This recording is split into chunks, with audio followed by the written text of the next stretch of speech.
My phone screen lights up for the 37th time in the past hour, and I can't help but laugh. It's almost midnight here in Phoenix, and my former boss, Richard Morrison, is still blowing up my phone like some desperate ex-boyfriend who can't take a hint. The irony isn't lost on me that 3 days ago, this man called me ungrateful before literally hurling my Employee of the Year award across his corner office like a toddler having a meltdown. Now here he is, practically begging me to answer his calls. I'm sitting in my car outside a 24-hour Denny's on Central Avenue, holding the broken pieces of that same crystal award in my lap. And honestly, this whole situation would be hilarious if it weren't so pathetically predictable. You see, 3 days ago, I thought I was finally free from the most soul-crushing, manipulative workplace I'd ever had the misfortune of being trapped in. I walked out of Morrison & Associates marketing agency thinking I'd closed that chapter of my life for good. No dramatic speeches, no burning bridges, just me quietly gathering my personal belongings while Richard screamed about loyalty and respect. And all those other words that toxic bosses love to throw around when their best employee finally grows a spine. But clearly, the universe had other plans, because here I am, watching my phone buzz like an angry wasp, while text messages flood in from people who wouldn't give me the time of day when I was making them millions. The craziest part? I actually feel lighter than I have in years. Like I've been carrying around this massive weight on my shoulders that I didn't even realize was there until I finally dropped it. These broken pieces of crystal in my hands represent 4 years of my life. 4 years of sacrificing my mental health, my relationships, my entire sense of self-worth for a company that saw me as nothing more than a cash cow they could milk until I dried up. Well, guess what? The cow just walked out of the barn and now they're realizing they have no idea how to run this place without me. Before we jump back in, tell us where you're tuning in from. And if this story touches you, make sure you're subscribed because tomorrow, I've saved something extra special for you. Let me paint you a picture of how this whole nightmare began. Because if you're going to understand why I'm sitting here laughing at my former boss's desperation, you need to know exactly what kind of toxic cesspool I managed to escape from. My name is Sarah Thompson, and I'm 29 years old, though I feel about 40 after what I've been through. I live here in Phoenix, Arizona, in a modest apartment that I actually love because it's mine and mine alone. No office politics, no passive-aggressive coworkers, no boss breathing down my neck every 5 minutes. 4 years ago, I was fresh out of my master's program in digital marketing, bright-eyed and ambitious, ready to take on the world. I had this naive belief that hard work and talent would speak for themselves, that if I just put my head down and delivered results, success would naturally follow. God, I was so young and stupid. When I saw the job posting for a marketing coordinator position at Morrison & Associates, I thought I'd hit the jackpot. It was a boutique marketing agency, right here in downtown Phoenix, specializing in helping small to medium businesses build their brand presence. The salary wasn't amazing, but it was decent for an entry-level position, and the company marketed itself as a tight-knit family environment where everyone supported each other. Family environment. Those 2 words should have been my first red flag, but I was too excited about landing my first real job to pay attention to the warning signs. During my interview, Richard Morrison himself sat across from me in his corner office, all smiles and charm, talking about how they were looking for someone special to join their team. He was in his late 40s then, well-dressed, with the kind of confident demeanor that comes from inherited wealth rather than earned success. He talked a big game about mentorship and growth opportunities, about how the right person could really make their mark at a company like this. What he didn't mention was that Morrison & Associates was basically a one-man show that he'd inherited from his father, and that one man had no clue how to actually run a modern marketing agency. Richard's dad had built the business back in the 80s doing traditional advertising for local car dealerships and furniture stores, but Richard had grand visions of expanding into digital marketing without actually understanding what that meant. He needed someone who could drag his company kicking and screaming into the 21st century, but he wanted to pay entry-level wages for expert-level work. I should have realized something was off when I met the rest of the team during my interview process. There was Jessica Kim, the office manager, who seemed friendly enough but had this weird habit of writing down everything I said in a little notebook.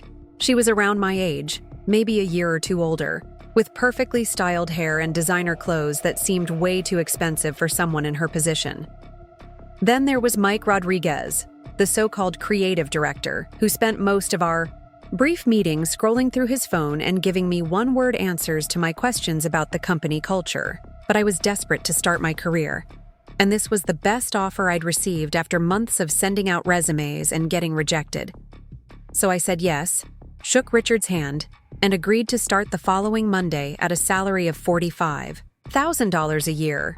It seemed like good money at the time, especially for someone with no real work experience, but I had no idea that I was essentially signing up to become the company's entire digital marketing department for the price of one junior employee. My first day should have been another warning sign. Richard gave me a brief tour of the office, which was actually pretty nice. They'd renovated an old building in downtown Phoenix, all exposed brick and modern fixtures, the kind of place that looks great in Instagram photos but doesn't necessarily function well as an actual workspace.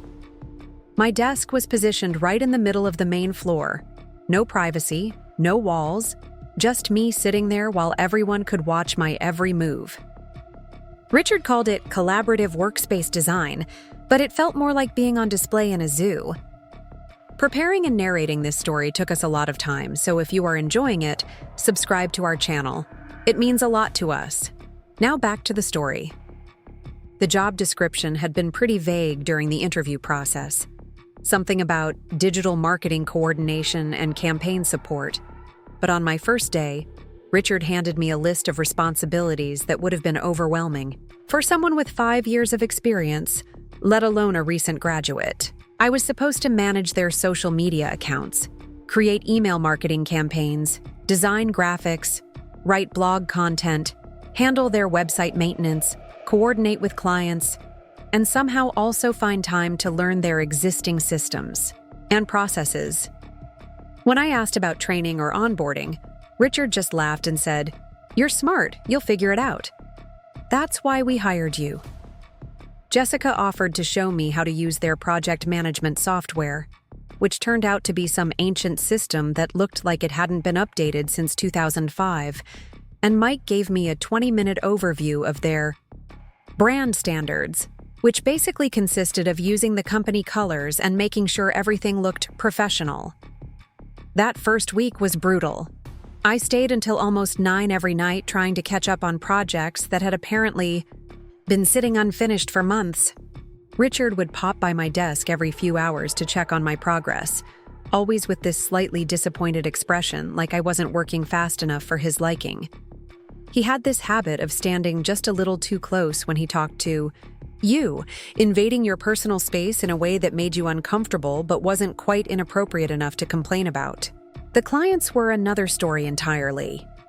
Richard had apparently told them that they were getting a dedicated marketing team, when in reality it was just me trying to juggle 12 different accounts simultaneously. I'd get frantic calls from business owners who hadn't seen updates on their campaigns in weeks, asking where their promised deliverables were. I'd have to apologize and scramble to create something on the spot, working through lunch breaks and staying late into the evening, to try to meet expectations that had been set long before I ever walked through the door. But here's the thing that really started to bother me after those first few weeks. While I was drowning in work and barely keeping my head above water, Jessica seemed to spend most of her day on personal phone calls or shopping online. Mike would disappear for hours at a time, claiming he was meeting with potential clients or working on creative concepts, but I never saw any results from these mysterious meetings. And Richard?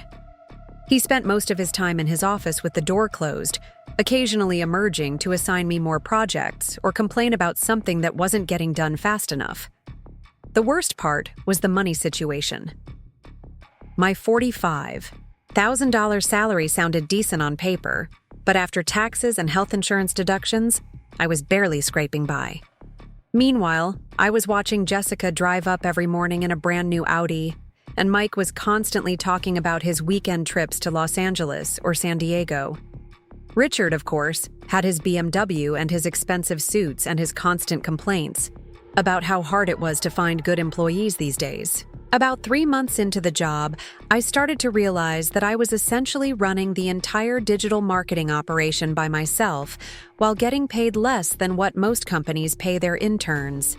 When I tried to bring this up to Richard, during my first performance review, he gave me this patronizing smile and said, "Sarah, you're still learning. Once you prove yourself and really master these skills, we can talk about advancement opportunities." Prove myself? I was already handling twice the workload that the job description had outlined, working 50-hour weeks, and bringing in new clients through my own networking efforts. But apparently, that wasn't enough proof for Richard Morrison. He wanted me to be grateful for the opportunity to be overworked and underpaid, because that's what family companies do for each other, right? That's when I started to understand the real dynamic at Morrison & Associates. This wasn't a family company in the sense of mutual support and shared success. This was a family company in the sense that Richard was the dad, and the rest of us were his children who needed to be grateful for whatever scraps he decided to throw our way.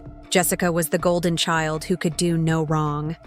Mike was the rebellious teenager who got away with everything, and I was the responsible oldest daughter who was expected to carry the entire family on my shoulders without complaint.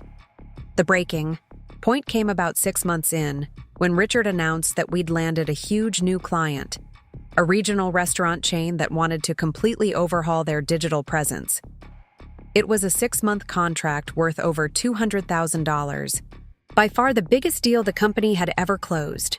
Richard was practically giddy with excitement, talking about how this was going to put Morrison & Associates on the map, how we were finally going to compete with the big agencies in town. When I asked about bringing in additional help to handle the increased workload, Richard's expression immediately darkened.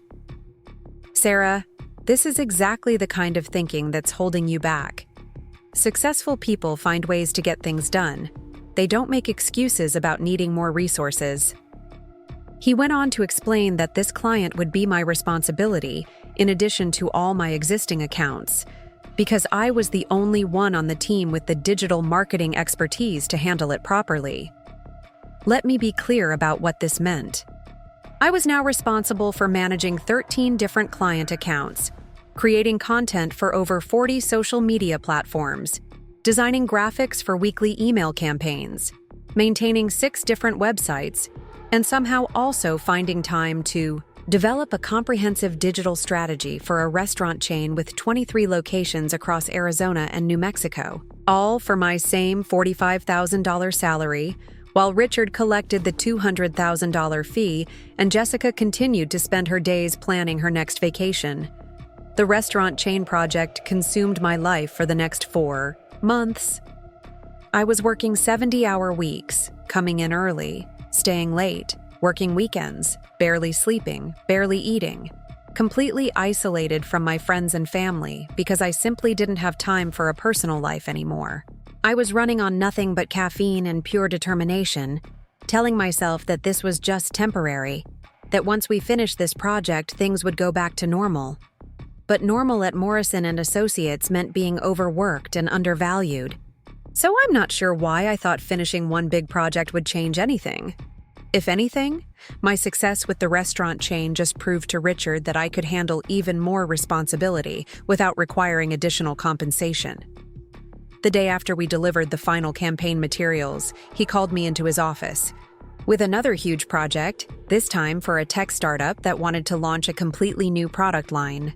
That's when I realized I was trapped in a cycle that would never end. Every success just led to more work, more responsibility, more stress, but never more money or recognition or respect. I was like a hamster on a wheel, running faster and faster, but never actually getting anywhere. And the worst part was watching Jessica and Mike coast through their days while I carried the entire company on my back. Jessica, it turned out, had a very interesting definition of office management.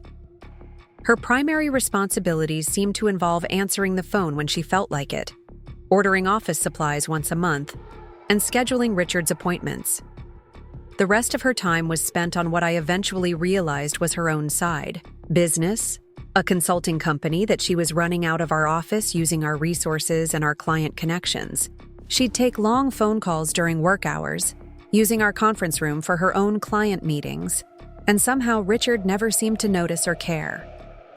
Mike's creative director role was even more of a joke. In the 18 months I worked there, I never saw him create a single piece of original content. His job seemed to consist entirely of reviewing work that I had already completed, making minor suggestions that usually made things worse, and then taking credit for the final results when Richard asked about project status.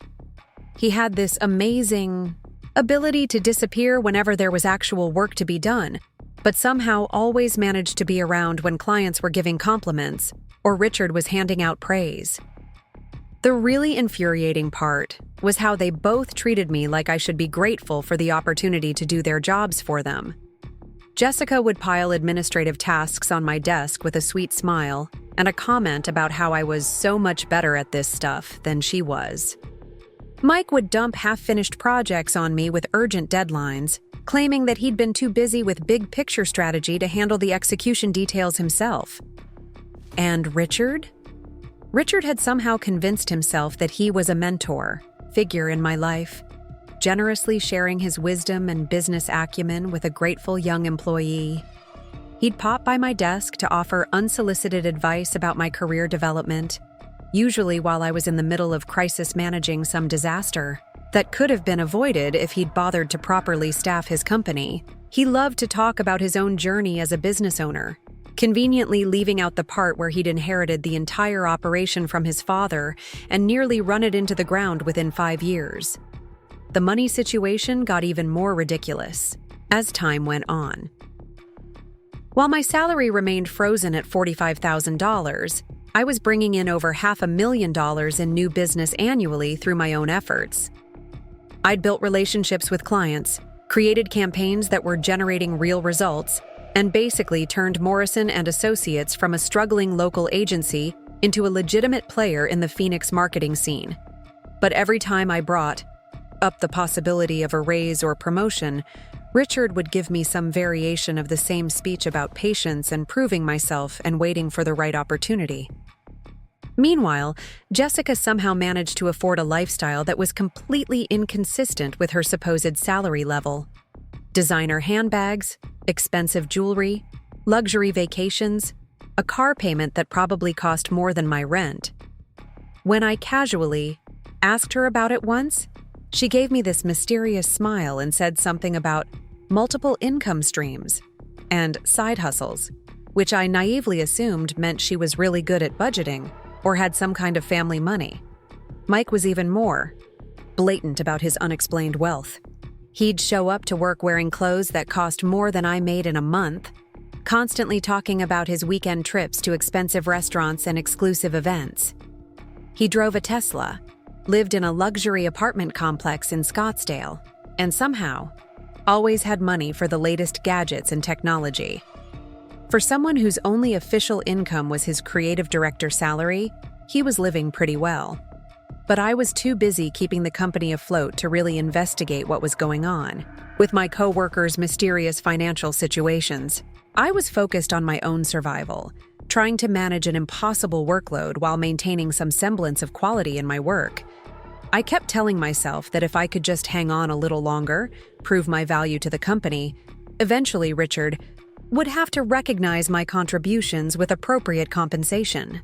The turning point came during my second year at Morrison and Associates, when I finally started connecting the dots about what was really happening behind the scenes. It was a Tuesday morning in March, and I remember it clearly because Arizona had just experienced one of those rare spring rainstorms that makes everything smell fresh and clean for about 5 minutes before the desert heat kicks back in. I'd arrived at the office early, around 7:30, hoping to get a head start on a presentation that was due later that week.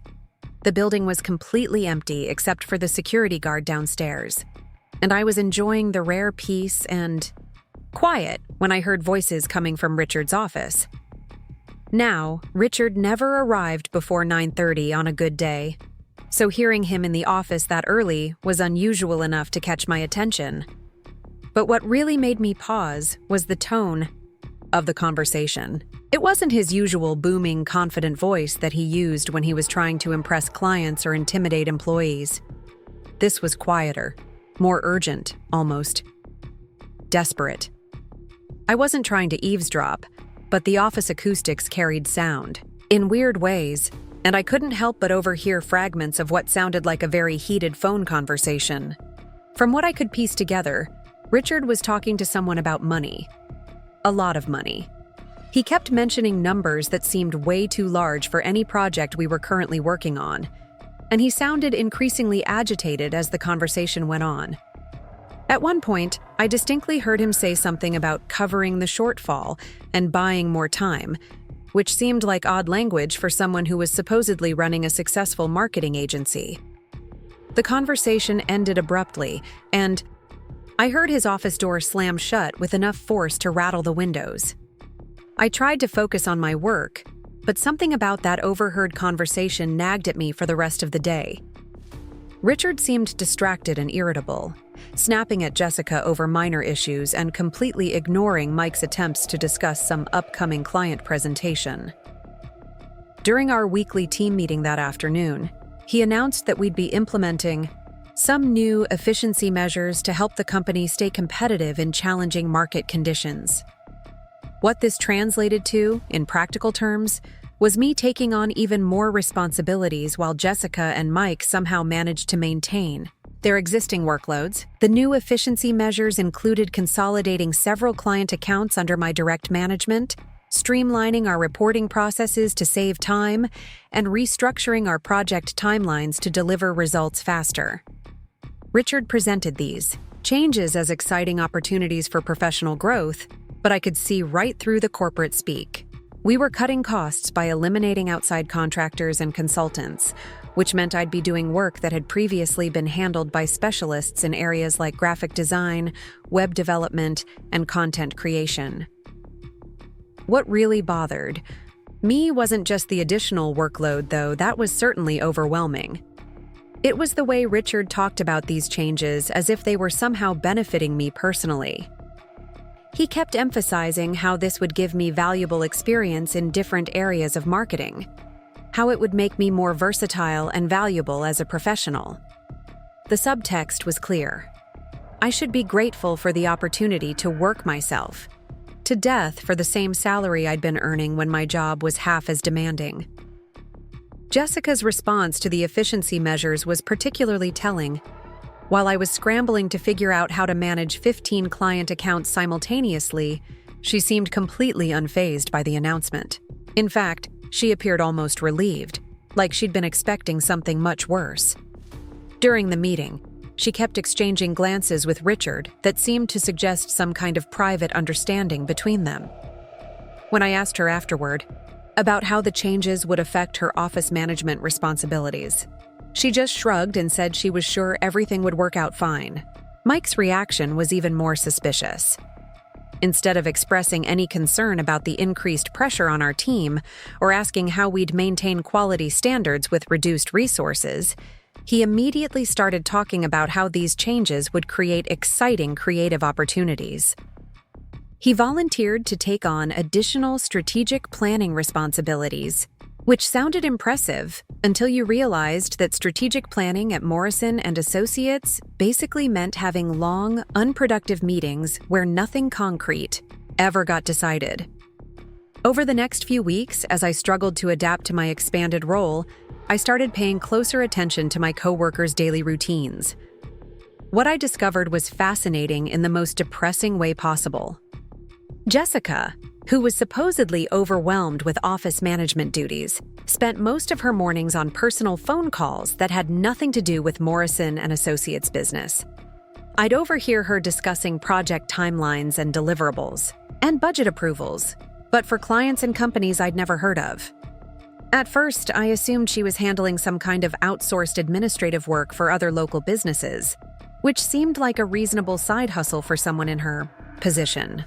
But the more I listened, the more I realized that she was essentially running a full-scale consulting operation from our office. She was using our conference rooms for client meetings, our printers and copy machines for her materials, even our coffee and catering budget when she needed to impress potential clients.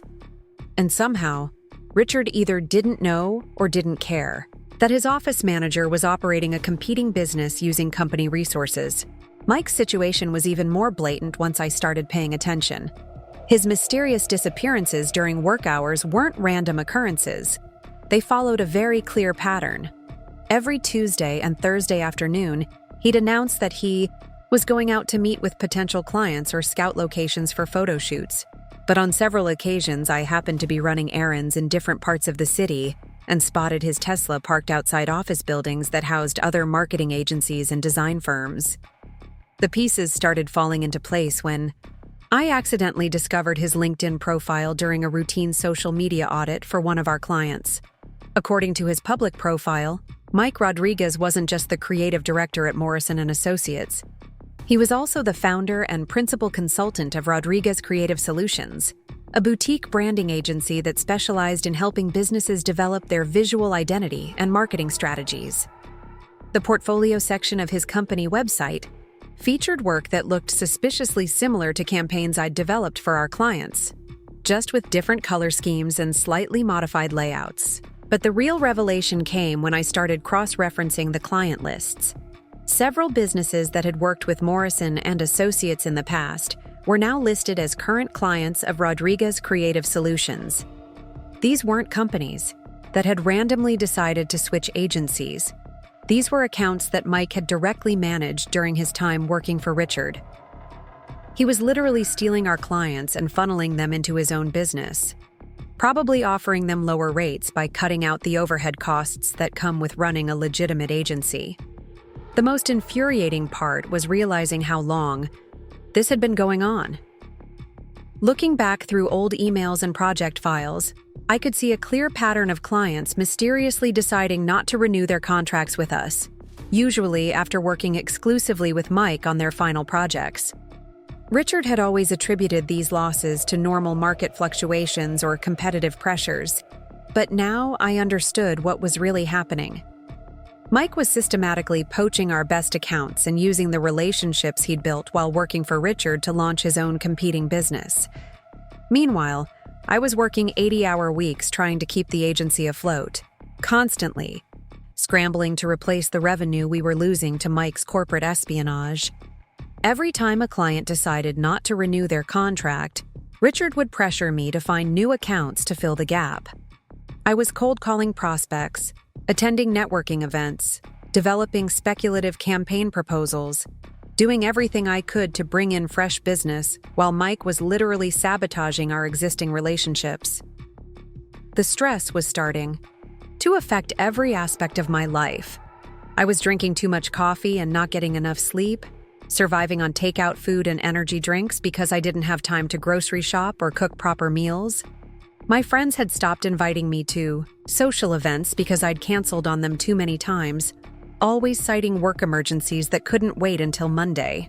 My apartment had become nothing more than a place to crash for a few hours between marathon work sessions, and I was starting to feel like I didn't have a life outside of Morrison & Associates. But what really pushed me over the edge was the way Richard responded when I tried to talk to him about the unsustainable workload. I'd scheduled a meeting to discuss the possibility of hiring additional staff or bringing in freelance support to help manage the increased client demands. I'd prepared a detailed presentation showing how our current staffing levels were inadequate for the volume of work we were taking on, with specific examples of projects that had suffered due to time constraints and resource limitations. Richard listened to my presentation with what I initially thought was genuine interest, nodding and asking thoughtful questions about my recommendations.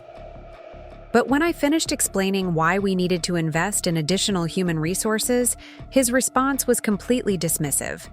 He told me that successful businesses don't solve problems by throwing money at them. They solve problems by finding more efficient ways to operate. He suggested that my struggles with time management were probably due to inexperience and poor prioritization skills, and that with better organization and focus, I should be able to handle the workload without any additional support. The conversation that followed was one of the most patronizing and demoralizing experiences of my professional life. Richard explained to me, as if I were a child who didn't understand basic economics, that labor costs were the biggest expense for any service business, and that keeping overhead low was essential for maintaining profitability.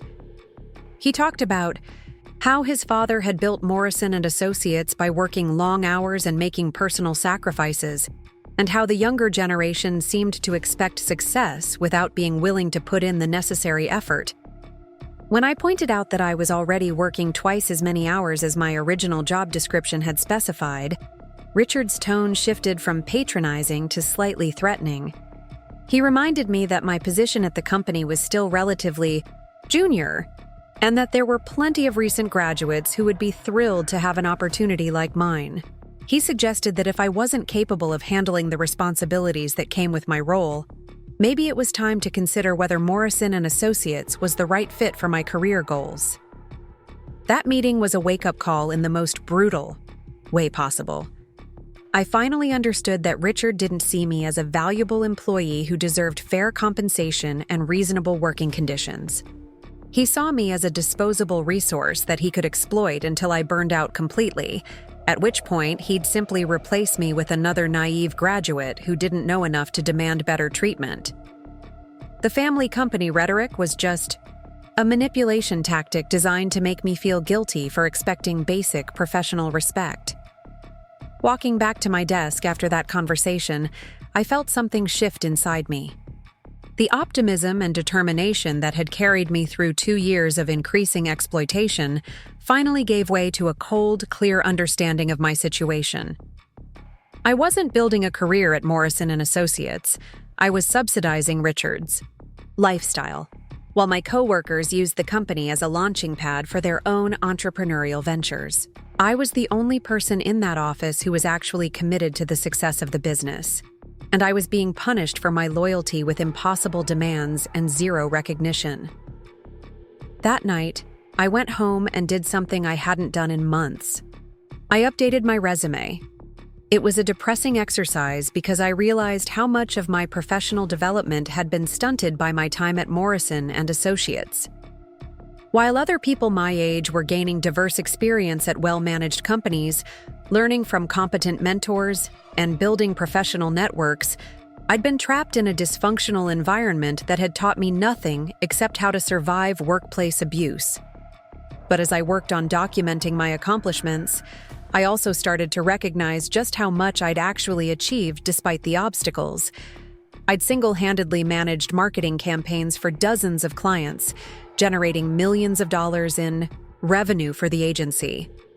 I'd taught myself advanced skills in areas like data analytics, web development, and graphic design, because Richard was too cheap to hire specialists. I'd built lasting relationships with clients who specifically requested to work with me on their projects.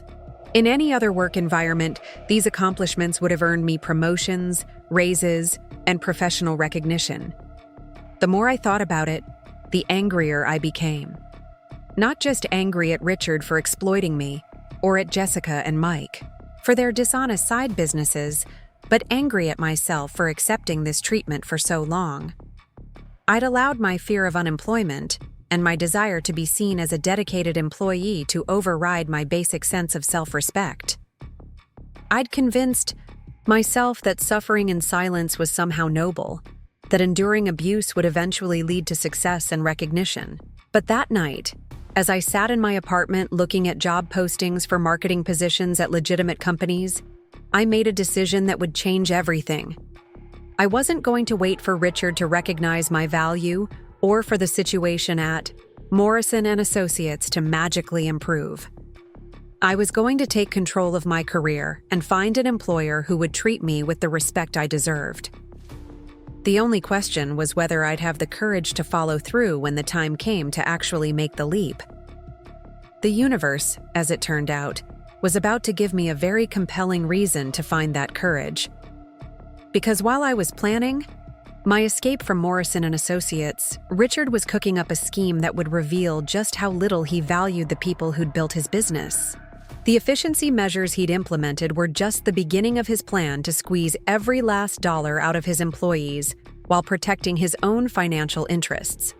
And when he finally showed his true colors, the mask of paternal mentorship would come off completely, exposing the petty, desperate man underneath. What I didn't know yet was that Richard's financial situation was far more precarious than any of us realized. Those early morning phone calls I'd overheard weren't about expanding the business or pursuing new opportunities. They were damage control conversations with creditors and investors who were starting to lose patience with his excuses and delays. Morrison and Associates was hemorrhaging money, not because of market conditions or competitive pressures, but because Richard had been systematically mismanaging the company's finances for years.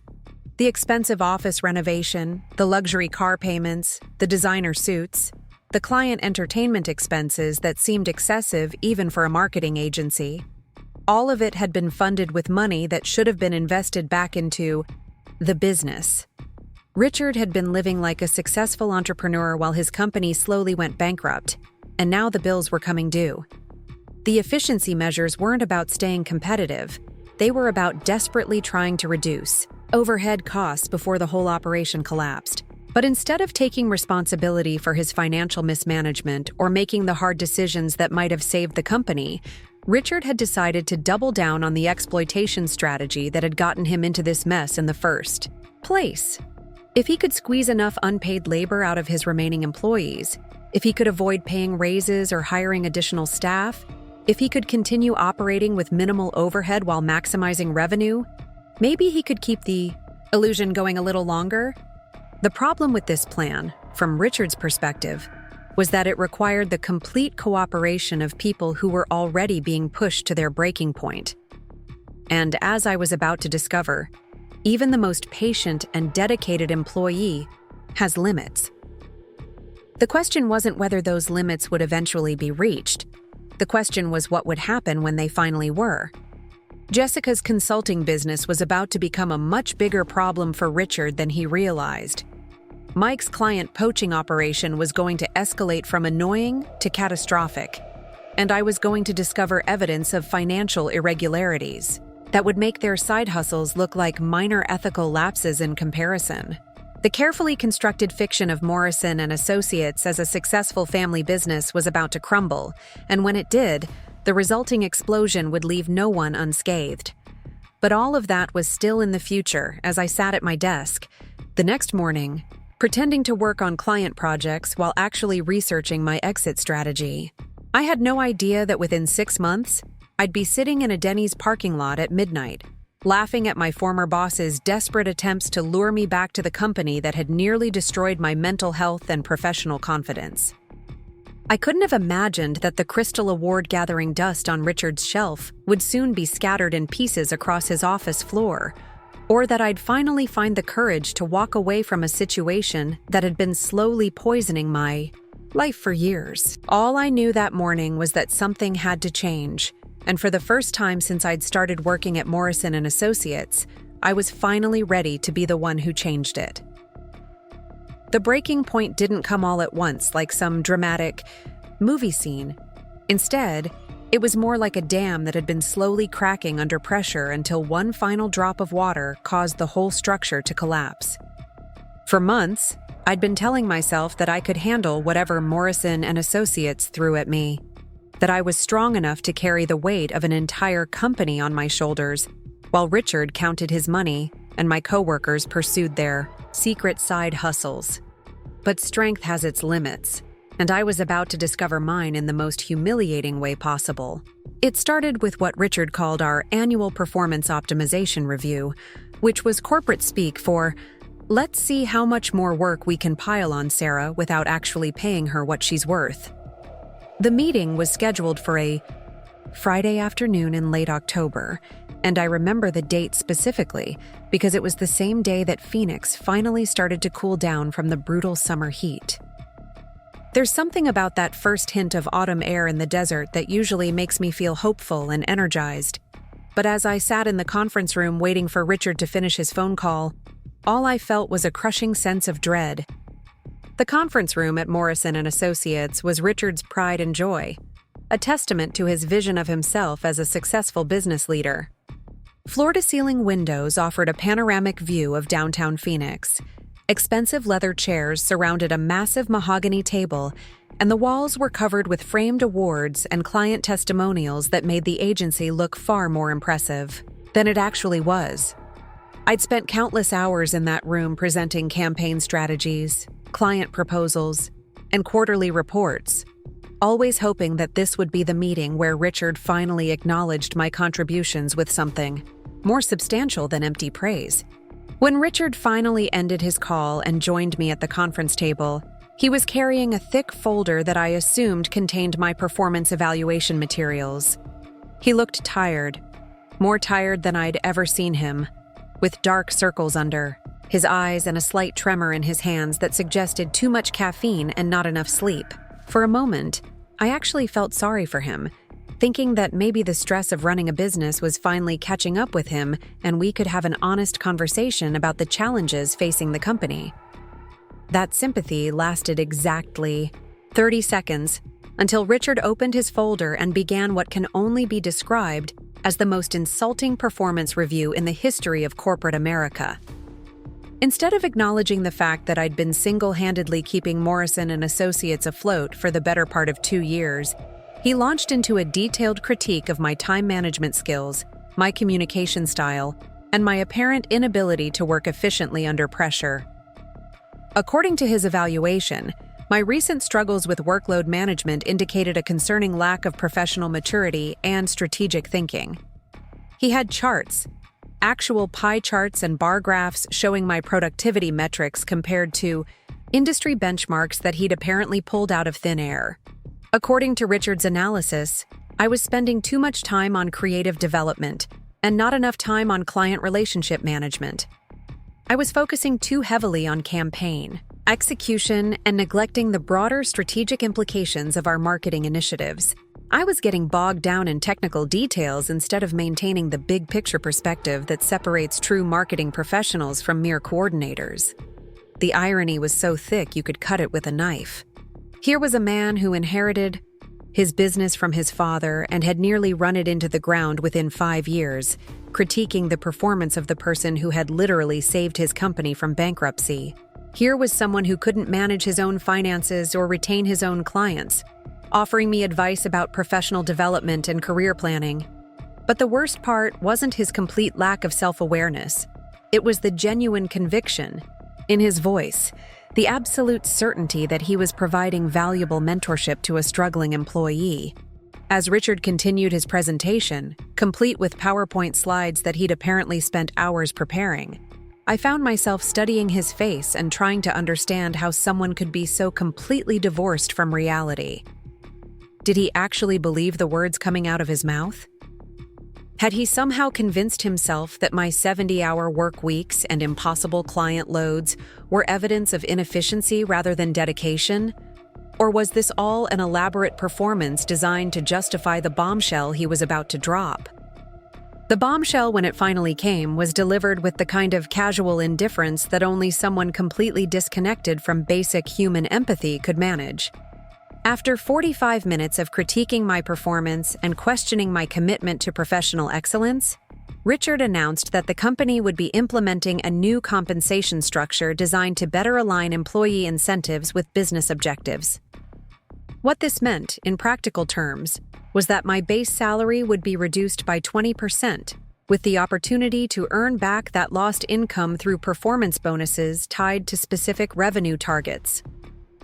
Let me be clear about what Richard was proposing. He wanted to cut my pay by $9,000 a year, while simultaneously increasing my performance expectations and tying my compensation to metrics that were largely outside my control. The revenue targets he'd established were based on bringing in new clients at a rate that would require me to spend even more time on business development, despite the fact that I was already working every available hour just to service our existing accounts. It was a plan that would guarantee my failure while providing Richard with a convenient excuse to blame me for the company's ongoing financial problems. But what really made my blood boil wasn't just the financial impact of his proposal, though losing $9,000 when I was already underpaid was certainly devastating. It was the way he presented these changes as if they were somehow beneficial to my career development. Richard actually had the audacity to suggest that performance-based compensation would motivate me to reach my full potential as a marketing professional, as if the problem with my current situation was insufficient motivation rather than impossible working conditions. He went on to explain that this new structure would give me the opportunity to earn significantly more money if I was willing to really apply myself and demonstrate the kind of results-driven mindset that successful marketers possessed. The subtext was unmistakable. If I couldn't meet these new targets, it would be proof that I wasn't cut out for a career in marketing, and Richard would be justified in replacing me with someone who had the drive and talent to succeed in a competitive industry.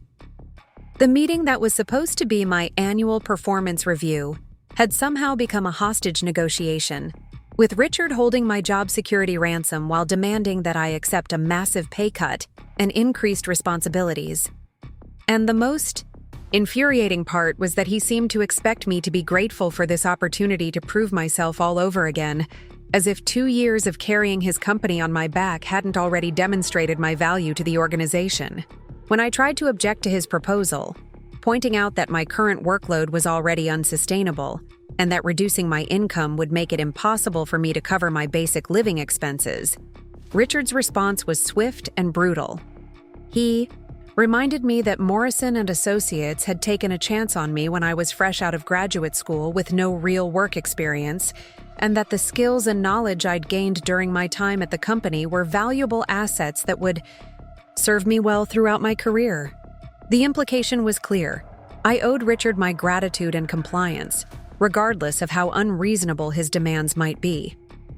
But then he said something that revealed the true depth of his contempt for me as both an employee and a human being.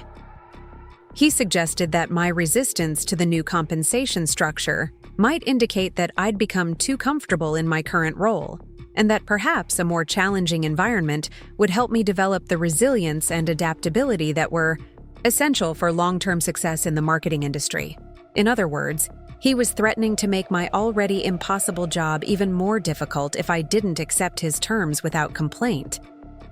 That's when something inside me finally snapped.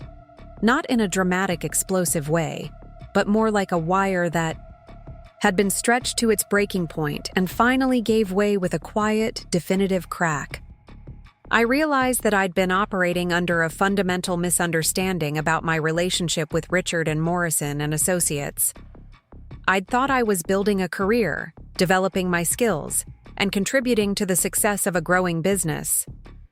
But from Richard's perspective, I was nothing more than a resource to be exploited until I burned out completely, at which point he'd simply replace me with another naive graduate who didn't know enough to demand fair treatment.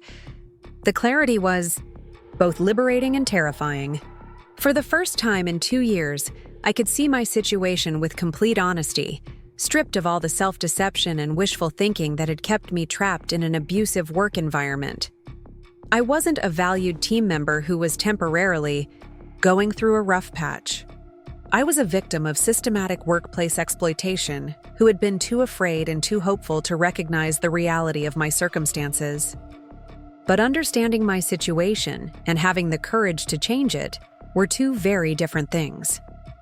As I sat in that conference room, listening to Richard explain the details of his insulting new compensation plan, I felt a familiar wave of fear wash over me. What if I couldn't find another job? What if my experience at Morrison and Associates had somehow damaged my professional reputation? What if Richard was right, and I really wasn't capable of succeeding in a more demanding work environment? These fears had kept me paralyzed for months, accepting increasingly unreasonable treatment because the unknown risks of leaving seemed worse than the known misery of staying. But as Richard continued his presentation, outlining performance metrics and revenue targets that were designed to ensure my failure, I realized that staying had become the riskier option. I was slowly destroying my mental health, my professional confidence, and my financial stability, by remaining in a job that would never provide the security and growth I was seeking. The moment of truth came when Richard asked for my response to his proposal. He was clearly expecting me to express gratitude for his continued faith in my potential and to commit enthusiastically to meeting the challenges he'd outlined. Instead, I heard myself saying words that I hadn't planned, but that felt absolutely right as soon as they left my mouth. I need some time to think about this. It wasn't a dramatic rejection or a defiant stand for my principles, but it was the first time in 2 years that I'd refused to immediately comply with one of Richard's demands. The change in Richard's demeanor was immediate and unsettling. The paternal concern and professional mentorship vanished completely, replaced by a cold, calculating expression that revealed his true feelings about our working relationship. He reminded me that the new compensation structure would take effect at the beginning of the next month, regardless of my personal feelings about the changes. He suggested that my reluctance to embrace these new opportunities might indicate that Morrison and Associates was no longer the right fit for my career goals, and that perhaps it would be better for everyone if I started exploring other options. Walking back to my desk after that meeting, I felt like I was seeing the office with new eyes. The exposed brick walls and modern fixtures that had once seemed sophisticated now looked like an expensive facade designed to hide a fundamentally dysfunctional operation.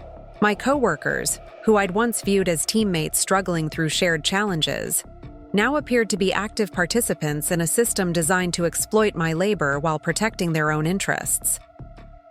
Even the view from those floor-to-ceiling windows seemed different, less inspiring and more like a reminder of all the opportunities I was missing while trapped in this toxic environment.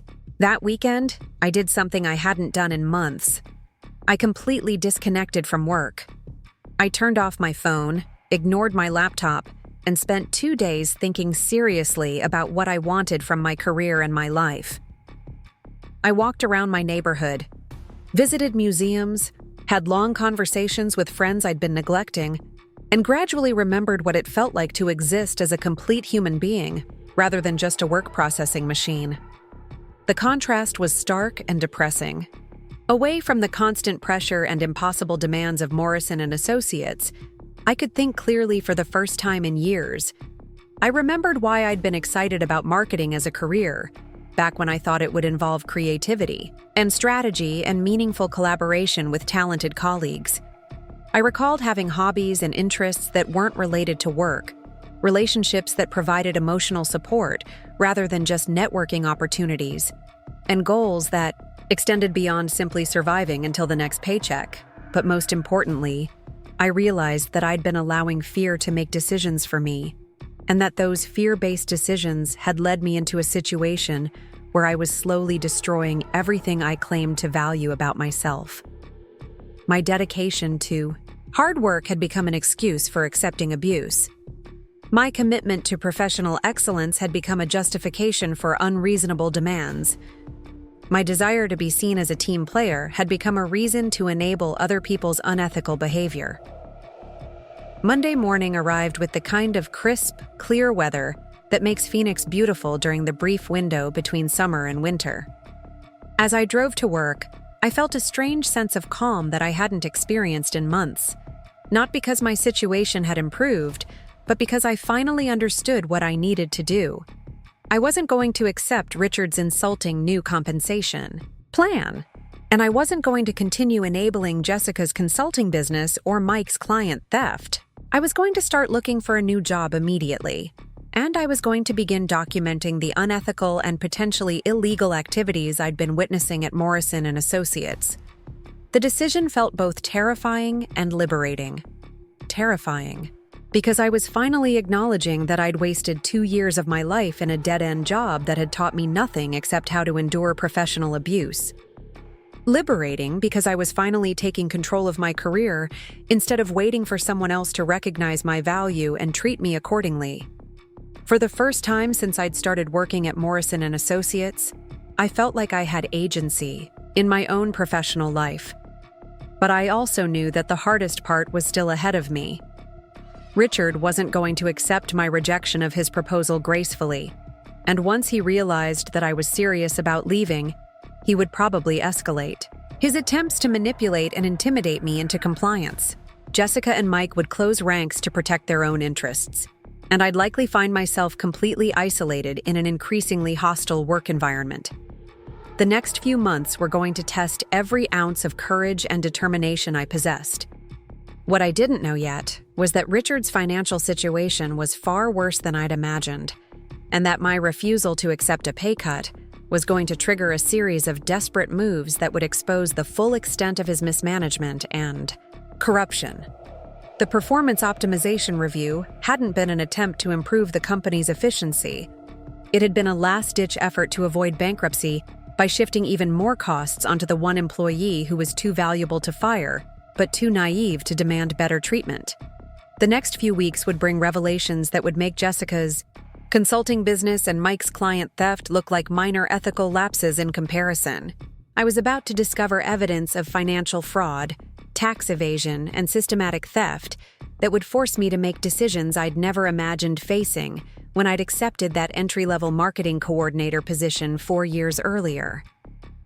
The crystal award sitting on Richard's shelf was about to become the least of my concerns, and the broken pieces scattered across his office floor would seem almost symbolic of everything that was about to fall apart. But all of that was still in the future as I sat at my desk that Monday morning, quietly updating my resume while pretending to work on client projects.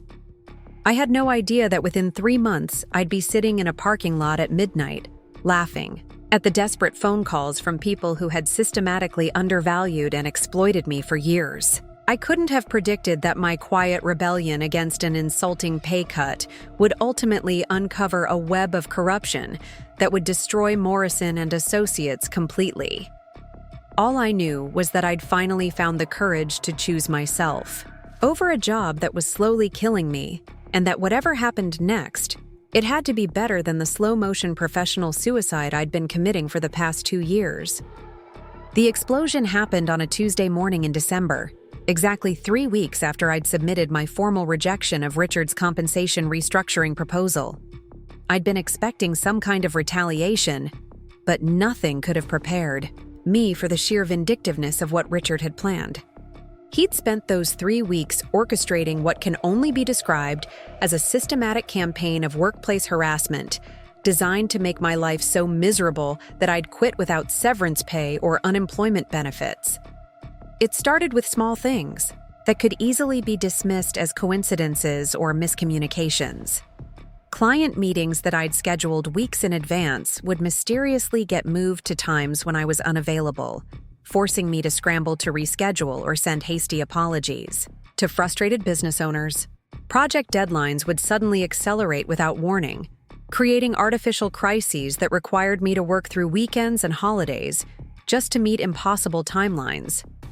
Email chains discussing important strategic decisions would somehow exclude me, leaving me out of the loop on critical information that affected my ability to do my job effectively. Richard's passive-aggressive tactics escalated quickly from annoying to genuinely destructive. He began questioning every decision I made, second-guessing campaign strategies that had been previously approved, and demanding detailed justifications for creative choices that had never required explanation before. During team meetings, he would interrupt my presentations to offer contradictory suggestions or point out minor flaws that had no impact on the overall quality of the work. It was like being slowly strangled by bureaucracy and micromanagement, designed to make me doubt my own competence and professional judgment. But the real masterpiece of his psychological warfare campaign was the way he began undermining my relationships with clients. Richard started inserting himself into communications that had previously been handled directly between me and the business owners I worked with.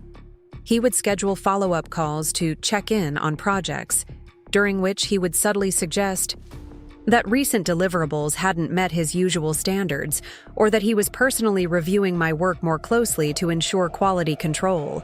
These conversations were carefully designed to plant seeds of doubt about my reliability and competence, while positioning himself as the responsible supervisor who was protecting clients from potential problems.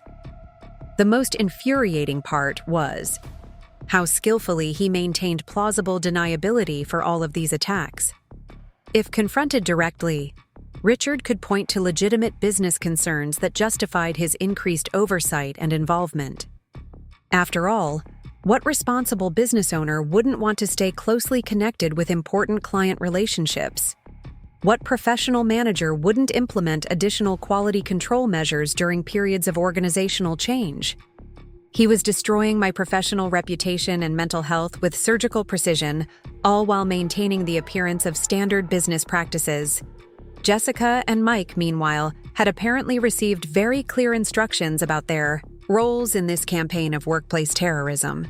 Jessica began forgetting to forward important messages and client inquiries, creating gaps in communication that made me appear unresponsive and unprofessional. She would schedule conference room reservations that conflicted with my client, calls, then express surprised concern when I couldn't find an available space for important meetings. Her office management responsibilities, which had always been performed with casual indifference, suddenly became exercises in deliberate incompetence that always seemed to affect my work most severely. Mike's contribution was even more insidious, because it involved actively sabotaging projects while maintaining a facade of helpful collaboration. He would volunteer to review my campaign proposals and client presentations, then submit them with subtle changes that fundamentally altered the strategic direction or creative approach. When clients expressed confusion or dissatisfaction with these modified concepts, Mike would express concerned disappointment about the communication breakdown and suggest that perhaps the original strategy hadn't been explained clearly enough. The psychological toll of this sustained assault was devastating in ways I hadn't anticipated. I'd dealt with impossible workloads and unreasonable demands before, but there's something uniquely corrosive about being systematically gaslighted by people you have to interact with every single day. I started second-guessing every decision, questioning my own memory of conversations and agreements, wondering if I really was as incompetent and unreliable as Richard's behavior suggested. The confident, capable professional I'd been just months earlier was slowly disappearing, replaced by an anxious, paranoid version of myself that I barely recognized. Sleep became elusive as my mind raced through endless scenarios of potential workplace disasters and professional humiliations. I would lie awake at night replaying conversations, trying to figure out where I'd gone wrong or what I could have done differently to avoid Richard's increasingly creative forms of retaliation. The stress was affecting my physical health too, manifesting in persistent headaches, digestive problems, and a constant feeling of exhaustion that no amount of rest seemed to cure. I was literally being destroyed from the inside out by a job that had once been the center of my professional ambitions. But the final straw came during what Richard called an emergency client retention meeting on that Tuesday morning in December. He'd called the meeting ostensibly to address concerns raised by one of our biggest accounts, a chain of luxury spas that generated over $100,000 in annual revenue for Morrison and Associates. According to Richard, the spa owners had expressed dissatisfaction with recent marketing materials and were considering terminating their contract unless we could demonstrate renewed commitment to meeting their expectations. The meeting was scheduled for 10 in the morning, giving me exactly 45 minutes to prepare a comprehensive presentation defending 2 years' worth of successful campaign management. I'd been managing this account since my second month at the company, and the spa chain had consistently praised my understanding of their brand identity and target demographics. Their social media engagement had increased by over 300% during my tenure. Their email marketing campaigns were generating industry-leading conversion rates, and their overall brand recognition in the Phoenix market had expanded, significantly thanks to strategic partnerships I'd developed with local lifestyle publications. As I frantically gathered performance metrics and client testimonials to support my case, I couldn't shake the feeling that something about this situation didn't add up. The spa owners had never expressed anything but satisfaction with my work. And just 2 weeks earlier, they'd approved a comprehensive campaign expansion that would increase their marketing budget for the following year. The timing of their supposed concerns seemed suspiciously convenient, coming just as Richard's harassment campaign was reaching a crescendo of intensity and cruelty.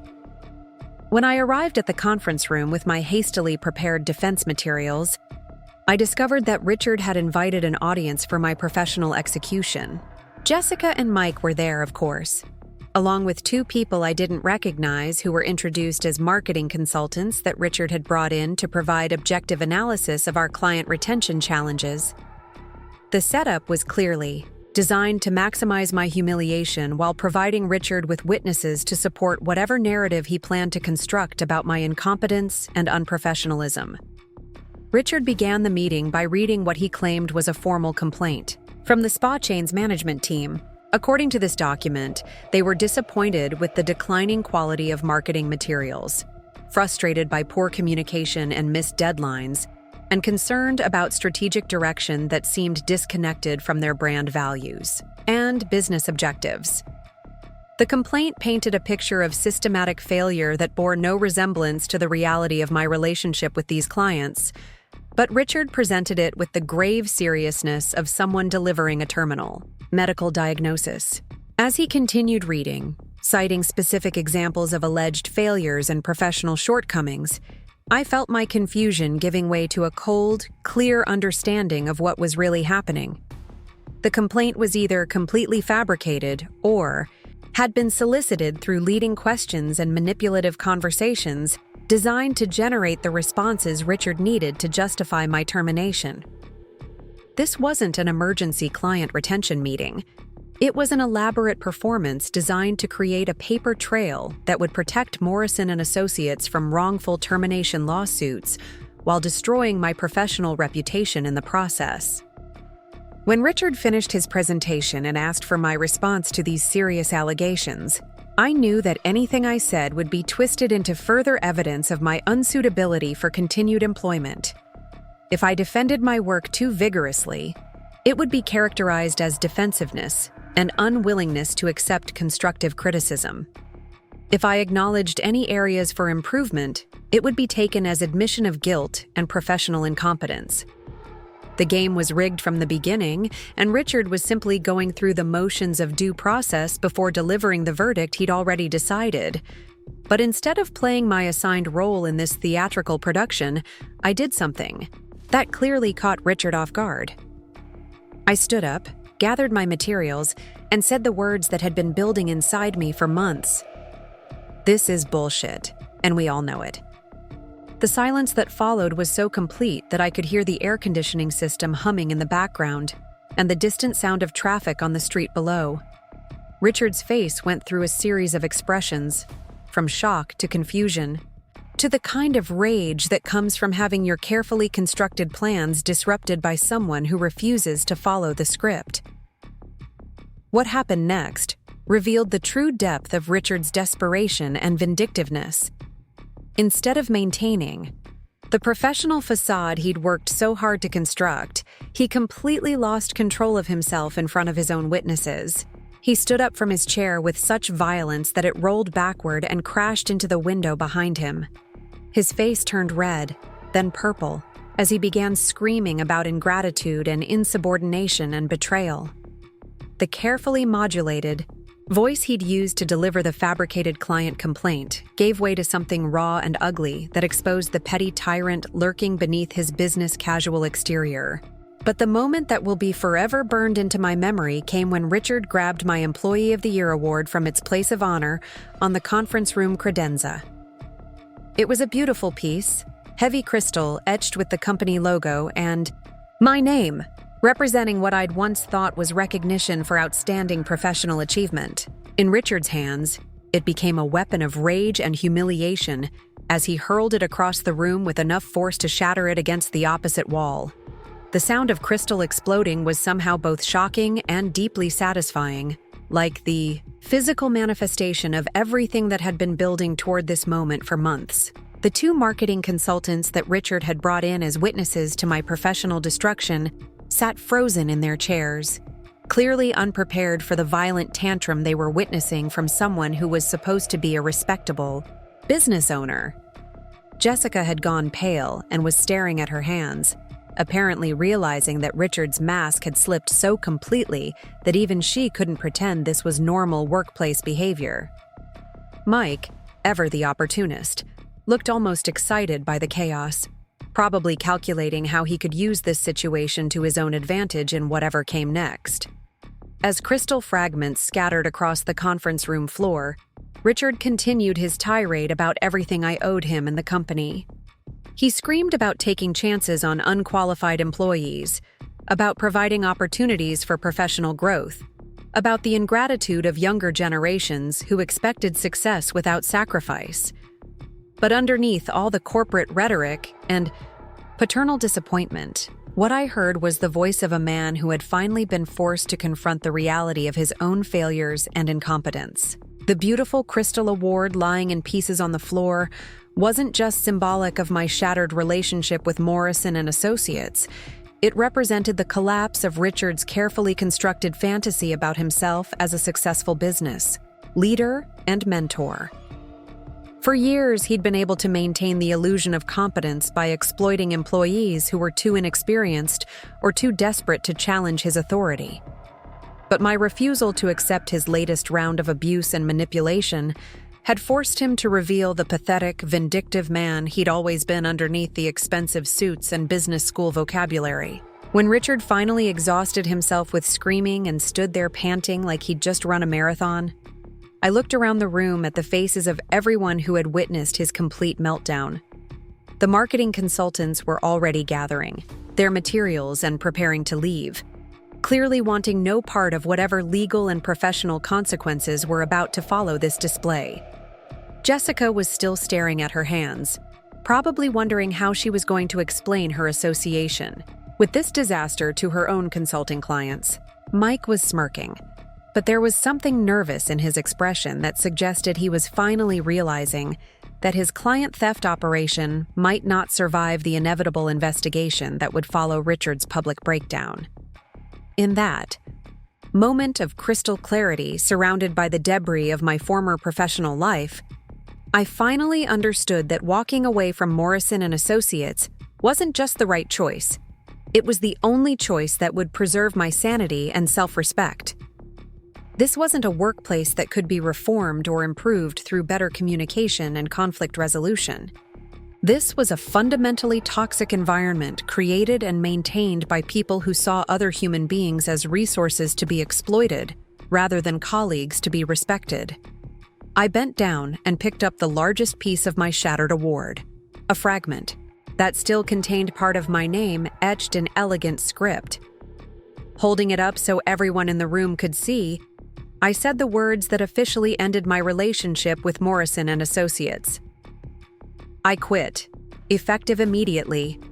Send my final paycheck to my home address and don't ever contact me again. Then I walked out of that conference room with as much dignity as I could muster, leaving behind 2 years of my life and a career that had nearly destroyed everything I valued about myself. The drive home from Morrison and Associates that Tuesday morning was surreal in the way that major life transitions often are. Phoenix looked exactly the same as it had when I'd driven to work just a few hours earlier, but somehow everything felt different. The mountains on the horizon seemed more beautiful, the desert landscape more vast and full of possibility. For the first time in months, I could breathe deeply without feeling like I was suffocating under the weight of impossible expectations and systematic abuse. But the euphoria of finally escaping that toxic environment was tempered by the very real challenges I now faced. I was unemployed in a competitive job market, with a reference situation that was complicated at best and potentially destructive at worst.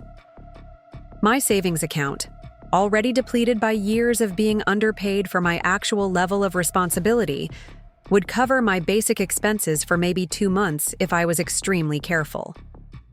The professional network I'd been too busy to cultivate during my time at Morrison and Associates was limited, and I had no idea how to explain my abrupt departure without revealing details that might make potential employers question my judgment or professionalism.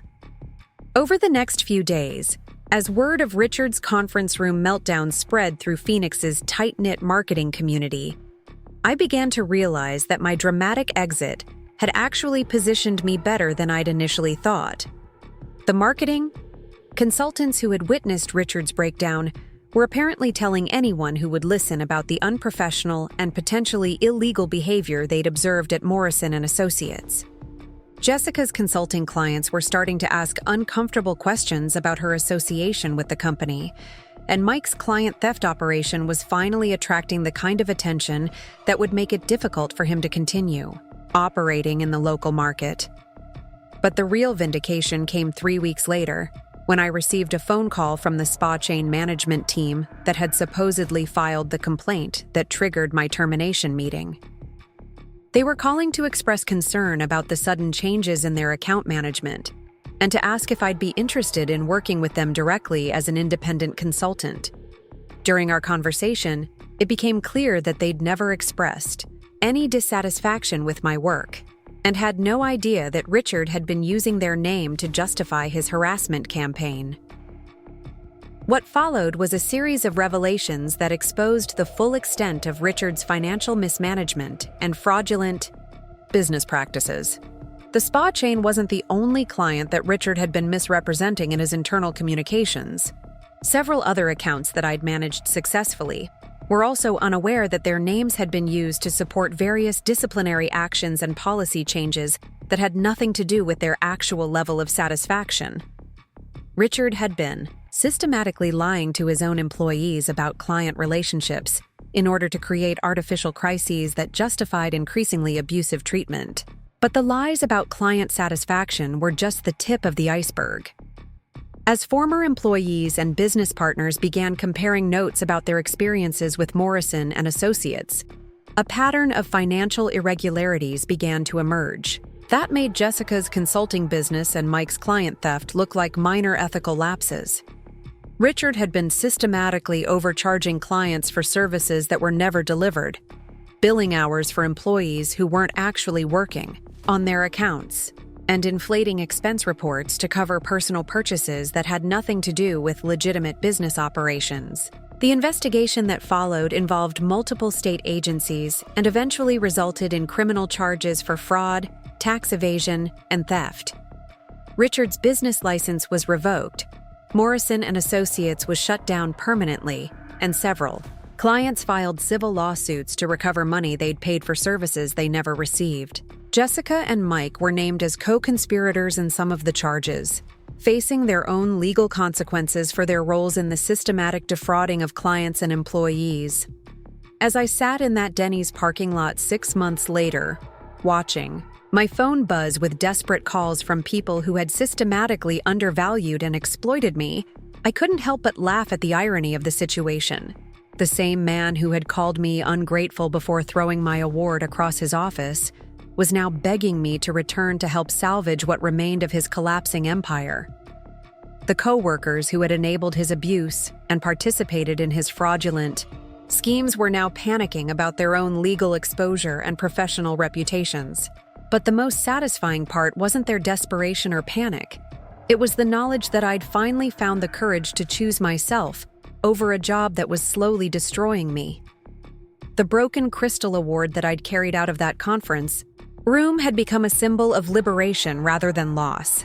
A reminder that sometimes the most important professional achievement is knowing when to walk away from a situation that will never improve.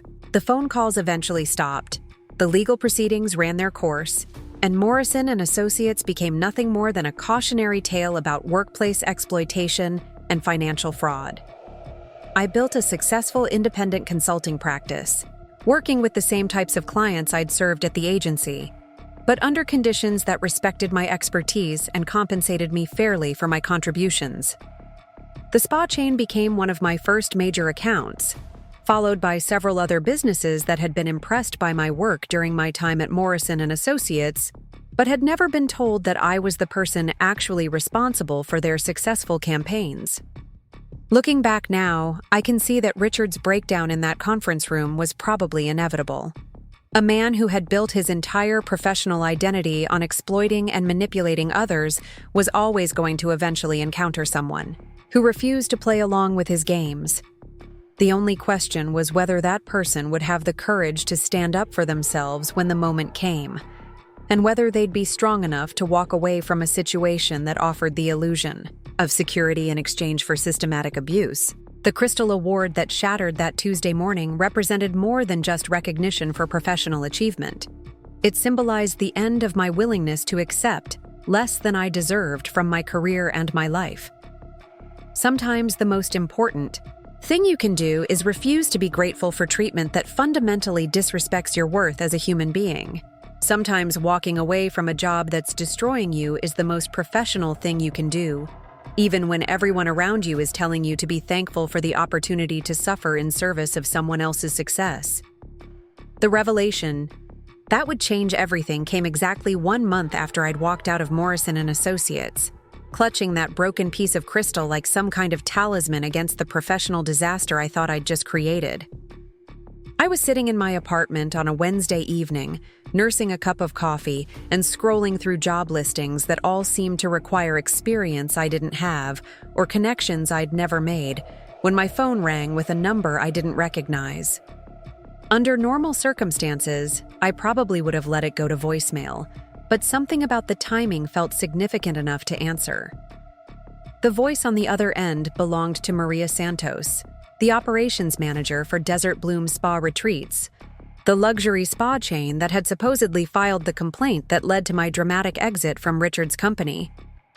Maria's tone was professional but concerned as she explained that she'd been trying to reach me for weeks through Morrison & Associates, only to be told repeatedly that I was no longer available to discuss their account.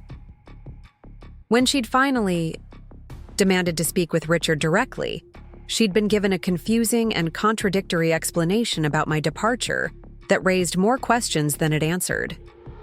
What Maria told me next sent chills down my spine and simultaneously filled me with a rage so pure and focused that I could barely contain it. There had never been any complaint about my work. In fact, Desert Bloom's executive team had been planning to offer me a substantial bonus for the exceptional results I delivered over the past 18 months. Their social media engagement had increased by 400%. Their email marketing campaigns were generating conversion rates that were the envy of their competitors, and the strategic partnerships I'd developed with local lifestyle publications had elevated their brand recognition to levels they'd never imagined possible. The complaint that Richard had read in that conference room, the detailed list of failures and disappointments that had supposedly come from Desert Bloom's management team, had been completely fabricated. Maria had never spoken to anyone at Morrison & Associates about concerns regarding marketing quality or strategic direction. In fact, the only communication she'd had with Richard in recent months had been her repeated attempts to increase their marketing budget and expand the scope of our collaborative efforts. As Maria continued explaining the situation, I realized that Richard's deception went far deeper than I'd initially understood. He hadn't just lied about client satisfaction to justify his harassment campaign. He'd been systematically misrepresenting the success of my work to create artificial crises that supported his narrative about my supposed incompetence. The emergency client retention meeting hadn't been triggered by legitimate business concerns. It had been orchestrated as the grand finale of his psychological warfare campaign, designed to humiliate me so thoroughly that I'd never questioned the circumstances of my departure.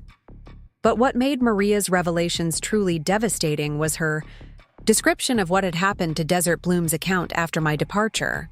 Richard had apparently assigned their marketing needs to Mike, who had immediately begun implementing changes that demonstrated a complete misunderstanding of their brand identity and target demographics.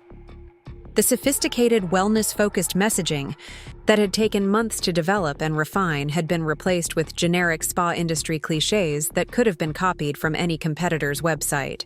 The carefully curated social media presence that had built a loyal community of engaged followers was now posting stock photos with meaningless inspirational quotes that generated virtually no interaction.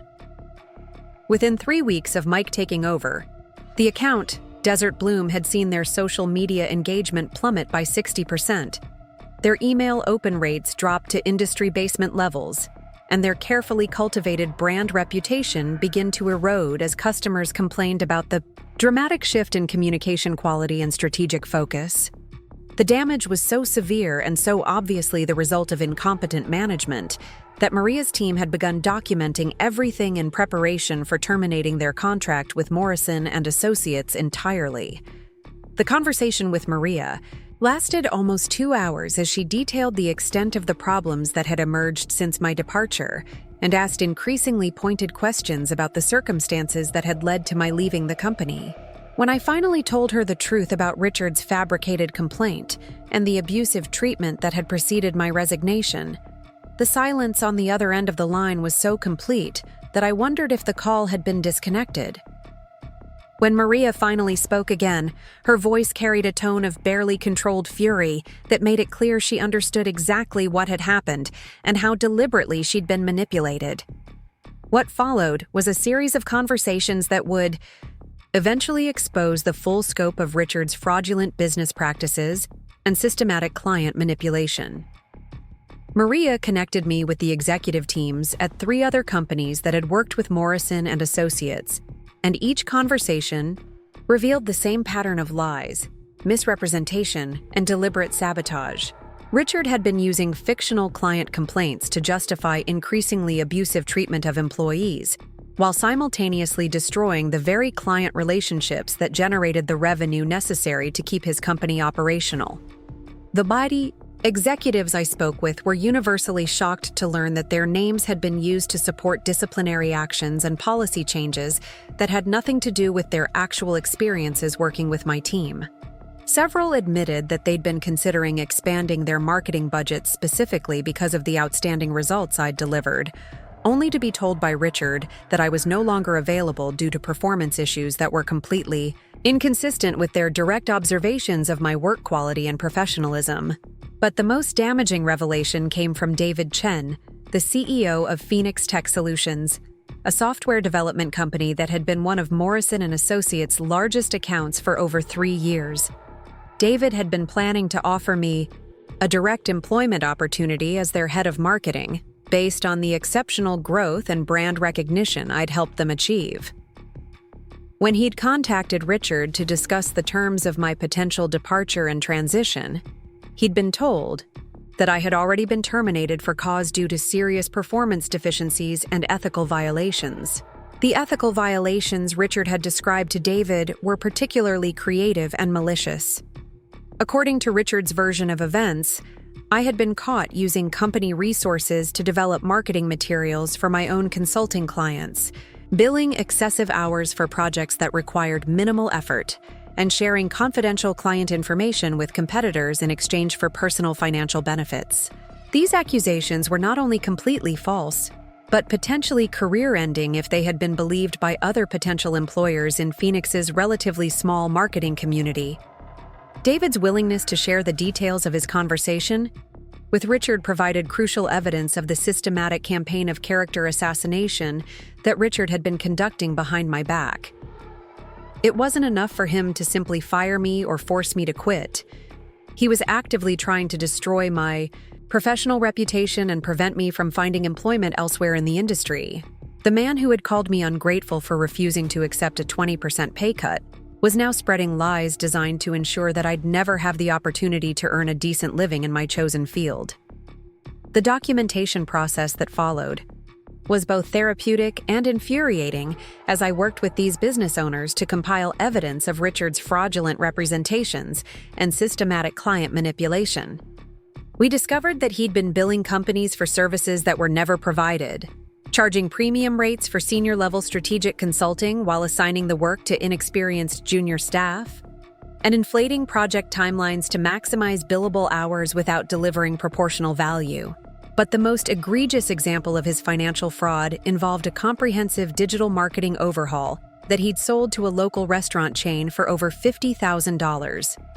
According to the contract Richard had signed, this project would include custom website development, professional photography, video production, social media strategy implementation, and ongoing campaign management for 6 months.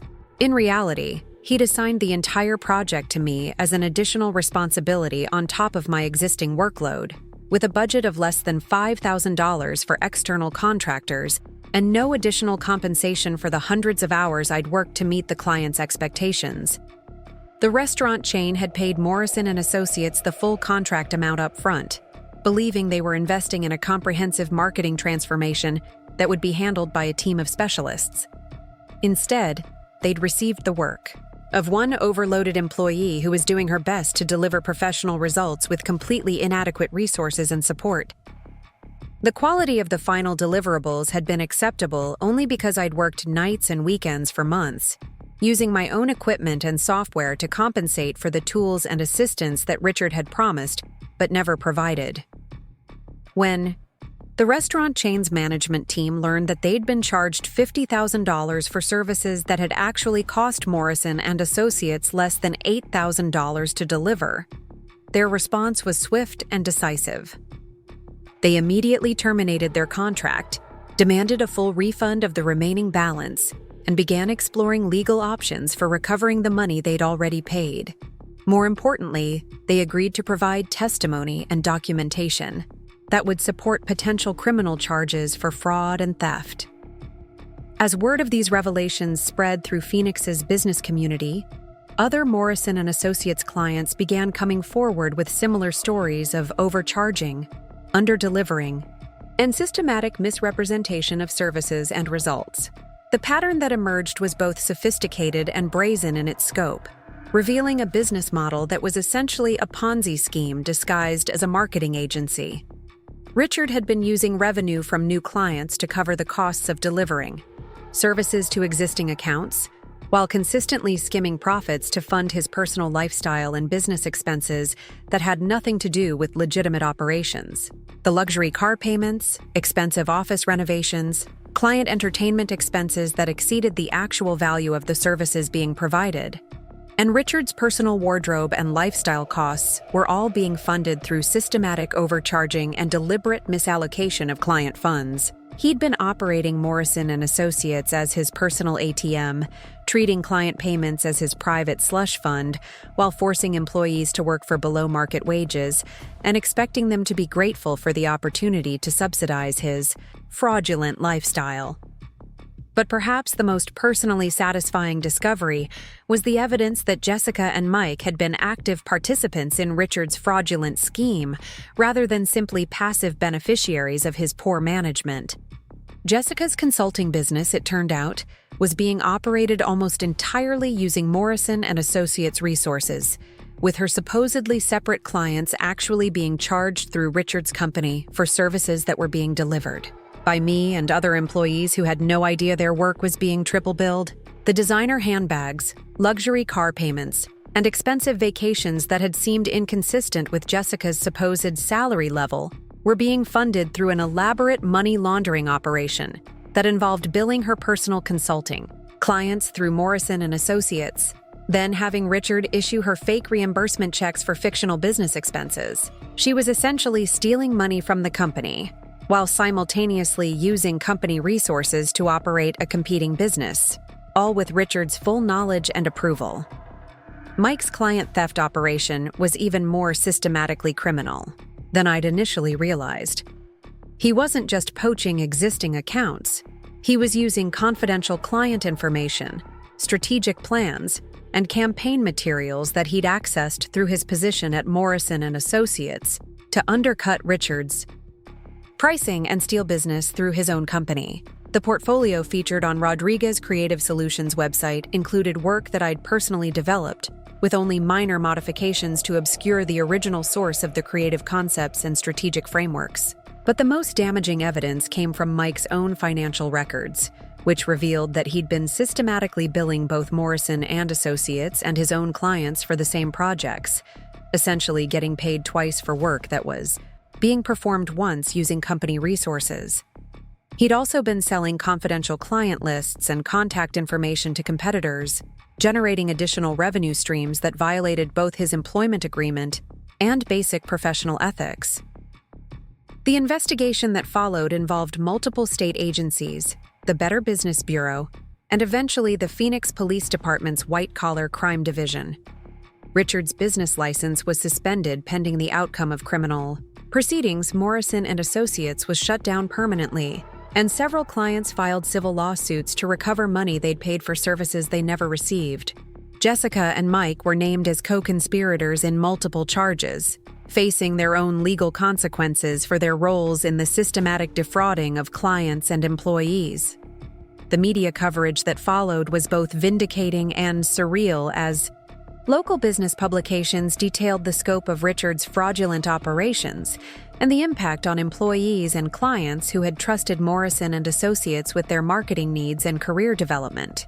The man who had positioned himself as a successful entrepreneur and business mentor was revealed to be a petty criminal whose primary skill was manipulating people who were either too inexperienced or too desperate to recognize his fundamental incompetence and dishonesty. But the most personally meaningful outcome wasn't Richard's legal troubles or the validation of my decision to walk away from his toxic company. It was the opportunity to build something better, something that reflected my actual values and professional standards rather than the compromised survival strategy I'd been forced to adopt during my time at Morrison and Associates. The clients who had been impressed by my work but had been told I was no longer available began reaching out directly, offering consulting contracts and collaborative opportunities that paid fair rates for high-quality professional services. Desert Bloom Spa Retreats became my first major independent client, followed quickly by Phoenix Tech Solutions and several other companies that had been disappointed by the decline in service quality after my departure from Morrison and Associates. Within 6 months, I was earning more money as an independent consultant than I'd ever made as Richard's employee, working with clients who respected my expertise and treated me as a valued professional partner rather than a disposable resource. The broken piece of crystal award that I'd carried out of that conference room had become a symbol of liberation rather than loss, a reminder that sometimes the most important professional achievement is knowing when to walk away from a situation that will never improve no matter how much you sacrifice or compromise. The award itself might have been shattered, but my sense of professional self-worth and personal integrity had been restored through the process of refusing to accept treatment that fundamentally disrespected my contributions and potential. The phone calls that had been buzzing relentlessly that night in the Denny's parking lot eventually stopped, as Richard and his co-conspirators became increasingly occupied with their legal defense strategies and the consequences of their fraudulent business practices. The desperate attempts to lure me back to help salvage what remained of Morrison and Associates gave way to the reality that there was nothing left to salvage, and no amount of employee exploitation could fix the fundamental corruption that had always been at the heart of Richard's business model. Looking back now, I can see that Richard's breakdown in that conference room was probably inevitable. A man who had built his entire professional identity on exploiting and manipulating others was always going to eventually encounter someone who refused to play along with his games. The only question was whether that person would have the courage to stand up for themselves when the moment came, and whether they'd be strong enough to walk away from a situation that offered the illusion of security in exchange for systematic abuse. The Crystal Award that shattered that Tuesday morning represented more than just recognition for professional achievement. It symbolized the end of my willingness to accept less than I deserved from my career and my life. Sometimes the most important thing you can do is refuse to be grateful for treatment that fundamentally disrespects your worth as a human being.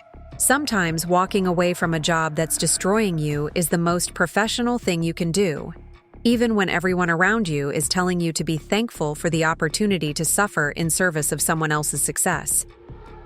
The independent consulting practice I built from the ashes of my experience at Morrison and Associates became everything I'd hoped my career could be when I first graduated with my marketing degree.